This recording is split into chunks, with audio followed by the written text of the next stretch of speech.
contenders in the NBA. As the regular season is about to end, and we obviously have our contenders, guys who could win the NBA championship versus guys who are just a lucky playoff team who might be eliminated in the first or at most the second round. Today, I'm going to be doing by seeding their experience and how they match up against other teams. We're going to start in the Eastern Conference, Cavaliers. In my opinion, the Cavaliers get too much hate for a team in Donovan Mitchell who has never missed a playoffs in his career. I get people like to say, "Oh, but he's a choker." He's actually statistically better in the playoffs than he is in the regular season. Yes, you could argue that series versus Dallas in 2022, but that's his only resume. You could say he's quote unquote choked. His worst playoff series points per game is 23 points per game. That's pretty good. His playoff career low is actually higher than LeBron James. And LeBron's got 4 rings. So I have the Cavaliers as contenders because the Cavaliers are gonna probably be 64 and 18, 65 and 17, whatever. It's still good whatsoever. But also, people don't realize the Cavaliers were injured last year. D. Mitch went crazy versus Boston before he got injured, and they even managed to take a game off of them. All right, number 2, the Celtics. As much as I do not like the Celtics, they are contenders. They are the defending champs after all. Jason Tatum's going to finish top 5 in MVP. Brown might be all NBA. Well, before he missed a playing game criteria, he's only going to appear in like 62, 63 games. You have Porzingis when he's healthy is a solid 19 and 8, 2 blocks, 40% guy from 3. Holiday, he is washed. Unfortunately, he's only averaging 11, 3 and 3 on mediocre defense at most. You have Derek White, one of the best shot blocking guards in the NBA. I have them as contenders. They did not win the same amount of games as last year because Holiday has regressed. Porzingis didn't make a season debut till late November. Brown has regressed a little bit, but Tatum has been amazing, especially with all the hate he's gotten. I have them as contenders. I still have the Cavaliers beating them in 6. I know Celtics fans are like, "Oh, the Cavs are not legit. We got this." No, you guys do not. You guys only won last year because Jarrett Allen got injured in the Orlando series and D. Mitch got injured in Game 3. And you know what's crazy? In Game 4, you guys were led by Darius Garland and Sam Merrill. You guys only won by 7 points. So, number 3, I have the New York Knicks. I think they're pretenders because they're 0-10 against top 3 teams. They're 0-2 versus OKC, 0-4 versus Boston, 0-4 versus Cleveland, 0-2 versus LA. And I think Brunson, he could have a good playoff run. He averaged 32 points last year in the playoffs. But I just feel with Cat's resume in the playoffs, he struggled bad last year in the playoffs, but they still made it to the Western Conference Finals. Mikal is a little inconsistent. He could shoot him out of a lot of games. OG is really good, same with Josh. But I just feel like the Pistons could give them trouble in the second round. They might play the Celtics. I had the Celtics beating them in 5. Even 4 games. Like, I don't see this Knicks team getting far. I think it's Coach Thibodeau. He's not a good coach. He runs horrible lineups. If the Knicks all season ran the lineup of Brunson, Hart, Anunoby, Cat, and Robinson, that team would probably be competing with the Knicks and the Cavs for that top spot in the East. Number 4, I have the Indiana Pacers as pretenders because, one, you could say, but their experience. They went to a conference finals last year. Pascal Siakam was the second option on a championship team. It is true, but their run last year was a fluke. Here's why. They beat the Bucks without Giannis. Dame barely played. Same with Middleton. They were led by Bobby Portis, Brook Lopez, and Thanasis Antetokounmpo. I just don't think they have the star power to make a run in the East. Maybe conference finals if I don't know if Dame doesn't return, and Halliburton averages 20 and 15 in the series, which I don't see happening. And Giannis gets injured. But like Giannis is not going to let himself lose to the Pacers. All right, number 5, I have the Milwaukee Bucks. I have them as contenders. Why? They won the title less than 5 years ago. They're getting Dame, and if they didn't have that 2-11 start to begin the season, they would probably be in the 50-win column. Because also Dame went through a couple injuries. Giannis was injured in the season, but I still had them as contenders because Brook Lopez has been really good as late. Portis just returned from suspension. He's a walking 15 and 8 a game on a really good 3-point shooting. Same with Lopez. Yes, he is 37, but he's a sniper and he could block shots. So I have them as contenders. Number 6, the Pistons, pretenders. Yes, you could be like, well, 6 seed's not a contender. Yeah, you're right. But the Pistons this year, even if the Knicks have injuries, let's say Brunson, Cat, and Anunoby are injured, basically. They're led by Josh Hart and Mikal. They might still beat the Pistons because, number one, no one on the roster besides Tim Hardaway Jr., Tobias Harris, those guys are the only guys on the roster that have playoff experience. Tobias Harris has never made a conference finals. Tim Hardaway Jr. has only been to a finals, but saw limited action. These guys are not going to know what to do in the playoffs to win. Like, they might put up good numbers, like Caden could average 30 and 12 in the playoffs, or even a triple double. But they're just not going to know how to win games in the playoffs. They don't have Ivy. I mean, he has been out since January. Stewart might get ejected of a lot of games. Also, Beasley doesn't have a lot of playoff experience. His only real playoff experience is he was on the bench in Denver, was on a 7-seeded Wolves team, saw limited action versus the Lakers in the Western Conference Finals, lost the first round as a Buck. Like, no playoff experience, like, meaningful. Number 7, the Orlando Magic. Again, they're not winning it. But you could argue if Paolo and Franz did not get injured, they would probably be arguing with 50 wins right now. That is true, but I just they're pretenders, even if they were healthy. Because one, I think they barely beat the Pacers in the 7-game series. Number 2, none of the guys have smelled past the first round, but Paulo, Franz, Suggs are still young. There are only no guys on the roster besides Gary Harris has playoff experience, and I just don't think they're gonna get that far. Well, they're not even gonna win a play. They're lucky to win a playoff game for either versus the Cavaliers or Celtics. Number 8, I have the Atlanta Hawks as, of course, you guessed it, pretenders because Trae Young. They're 20. Besides that 2021 conference finals run, they've not made it past the first round. 2022, they lose in 5 to the Miami Heat. Trae only averages 15 on 30% shooting. 2023, they take the Celtics to 6 games. Names 2024, missed the playoffs. No.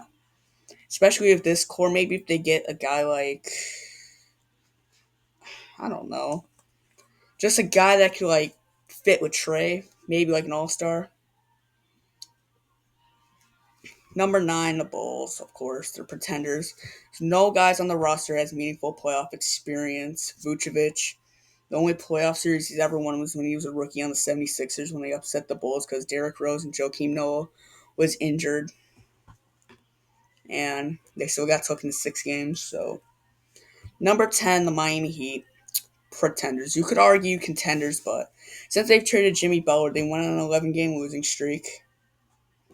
But Bam Adebayo and Tyler Hero. Tyler Hero's besides 2020 he has a reputation for disappearing in the playoffs. Besides last year, but he's underperformed. He averaged 16 and 7 last year in the playoffs on mid efficiency. Bam, he's not shown he can lead a team.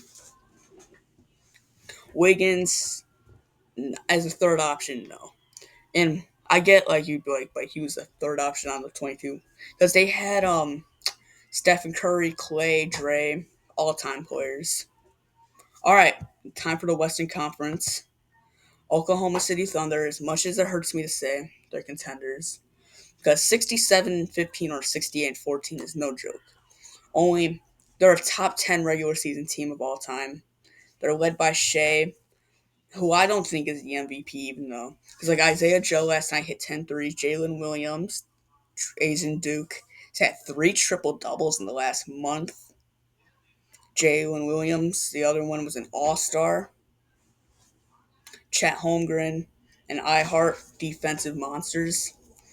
Like I don't like. There's no surprise this team is 67-15. I don't think they should reward Shea with an MVP. But they're on my contenders list.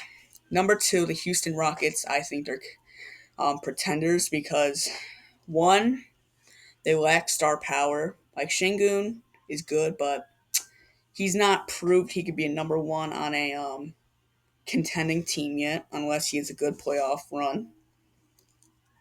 Green, his score, he might sell a couple games. Amen Thompson has not been, he can't be your third best offensive player yet. Even at his age, he can't be. And Fred VanVleet and Dylan Brooks. Dylan Brooks, besides 2021 when he averaged 25 in a 5-game series versus Utah, has struggled in the playoffs. And when his shot isn't falling, he's kind of a liability. I mean, you could argue, what about his defense? He's an all defense. Opponents shoot 50% when they're guarded by him this season. Fact check that. But like he's one of the worst contesting players in the league. He averages 1 point. I know stocks are and everything, but anyways, I got the Los Angeles Lakers as contenders because even though you look, they're terrible on road games. So like when they probably face the Warriors in round 1, when they go back to Golden State, they might drop 2 or 3. They might lose a series because they're terrible on the road. But LeBron is getting older. Who knows how much his body could hold up. I'm not saying he's going to choke in the playoffs. I'm just saying his averages might go down to maybe 25-5, which is amazing for a 40-year-old. But ever since acquiring Luka, they've been one of the best teams in the NBA.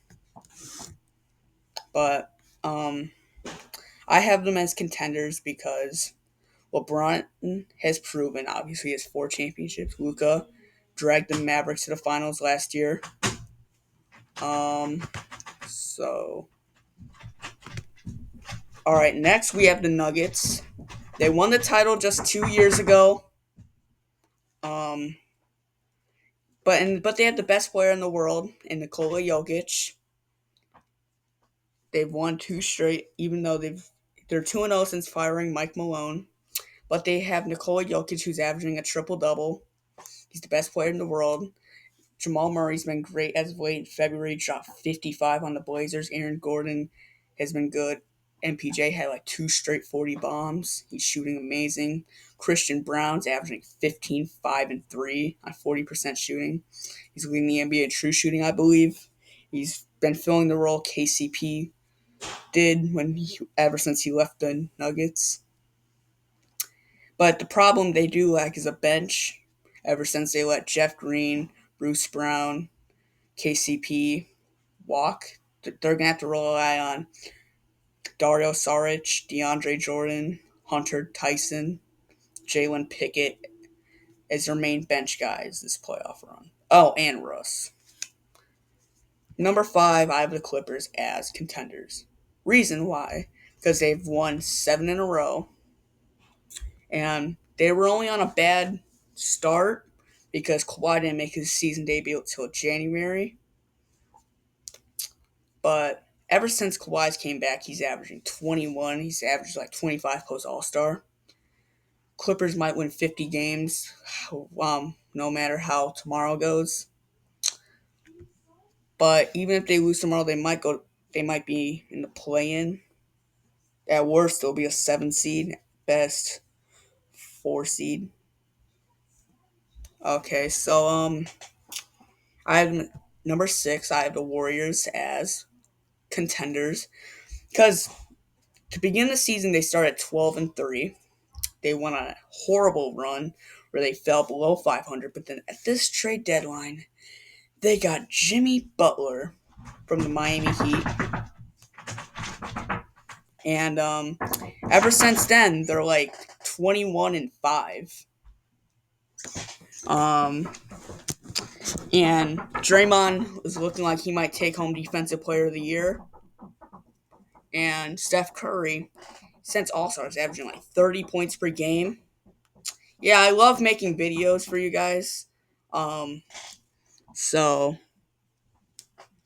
make sure you guys like and subscribe and make more videos. I'm still filming. I'm just saying. I should say that at the end. But anyways, so I have the Warriors as contenders because they're 25-1-5 since trading for Jimmy Butler. They only had to give up Wiggins. Wiggins has been statistically better, but it's not led to many wins. I consider Wiggins like he's a good player, but he's just an empty stats player. Like in Minnesota, he averaged 23, but people still labeled him a bust because he's capable of putting up good stats on bad teams. Like if you put him on the Wizards next year, he could probably average 22, 5, and 2. All right, number 7, I have the Minnesota Timberwolves as pretenders because Anthony Edwards has shown he can lead a team. He beat the defending champs last year in the Denver Nuggets. He swept the Phoenix Suns with Kevin Durant, Bradley Beal, and Devin Booker, but did lose in 5 to the Mavericks, who ended up making the final, obviously. But Luka, who finished third in MVP, Kyrie, who played amazing in the postseason, PJ Washington, Daniel Gafford, Derek Lively, stepped up huge for this team last year in the Western Conference Final. But the Timberwolves are pretenders due to one, they traded Cat for Randall. I know earlier we were mentioning Cat is a playoff dropper, but Randall is worse than Cat. Randall's playoff career high is 25. He's only had 3 playoff games with 20 points. That's terrible. But this team is and Dante, he did average almost 20 points per game in last year's playoffs. He had 39 in Game 7, but wasn't enough to beat the Pacers. But I just see this team being upset. I could see this team losing to Houston, LA, Denver. Well, you could say, oh, but they dominated Denver. Have you guys not seen playoff Nikola Jokic? I know you guys seen playoff Ant, but Randall's probably going to shoot him out of games, in my opinion. Gobert, his defense, oh my, it's terrible in the playoffs. Number 8, I have the Memphis Grizzlies. Earlier in the season, they were contenders, but now they're pretenders. Since All-Star break, they've been terrible. They went on March 13th, they were the 2 seed. They've fallen to the 8 seed. That's terrible. Well, you could also argue, but the East is so stacked. Of course they're going to plummet. Yeah, but you're right. But still, plummeting from the 8th seed is unacceptable, and no team could win like that. I have them as pretenders because Ja has been good as late, but Jaren has gone through injuries and is probably not going to win Defensive Player of the Year. He's probably took himself out of the first team all defense conversation. He's lucky to make All NBA. Bane has been solid. He's been a little inconsistent, but he's still been really good. Number 9, I have the Sacramento Kings. Domantas Sabonis, DeMar DeRozan are playoff chokers. They are terrible in the playoffs. DeMar, he's only averaged 20 points in the playoffs twice in his career. For a guy that's made the playoffs almost 10 times in his career to only average 20 points twice when he's a career 22 points per game, it's unacceptable. Sabonis has never averaged more than 17 points in the playoffs, and he was the reason why they lost to the Warriors in the playoffs in 2023, when De'Aaron was working his tail off just for Sabonis to be owned by Kevon Looney and Draymond. But Zach LaVine has only made the playoffs once in his 11-year career, and I just don't think they have enough depth to compete with teams like OKC, Houston. They're not even going to win the play-in games. But if they somehow won both play-in games and they made the playoffs, they're getting swept by OKC. And number 10, the Mavericks. They're my contenders. Yes, you're like, what? How, Eric? Games. How are they contenders? They're the 10th seed. They're going to be without Kyrie even if they make the playoffs. You're right. But Dallas has so much. They're probably the second deepest team in the NBA behind the Thunder.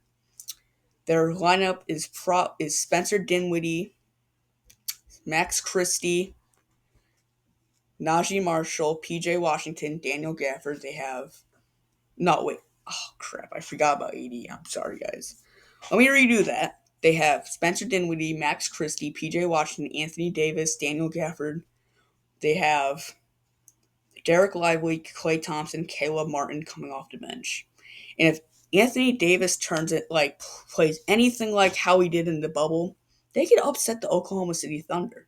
I might sound like an OKC hater, but it's the truth. Because PJ Washington is a career 17, 8, and 2 on 40% from 3 in OKC in his career. That's even going back to his early Hornets days. He has a winning record. Even in 2020, he had a winning record versus. He has he has 2 career 40 bombs versus OKC. He's had a 2020 game versus OKC. Yes, sounds crazy. He owns OKC. But anyways, those are so my contenders are the Cavs, Celtics, Bucks, and for the West is the Thunder, Lakers, Nuggets, Clippers, Warriors. So I have only 8 teams winning the title. 8 out of 16 teams winning the title. No, I have 9. I'm sorry. I have 9 out of 16 teams as my contenders. I might sound crazy for the Mavericks take, but they didn't have those injuries for like a month and a half after trading Luka. They could probably be competing for the 8 seed instead of the 9-10 seed. But anyways, thank you guys for watching. Make sure you guys like and subscribe. Um, Turn on notifications, like this video, and also watch my community posts. I post sneak peek. I'm gonna start posting sneak peeks of videos, and peace.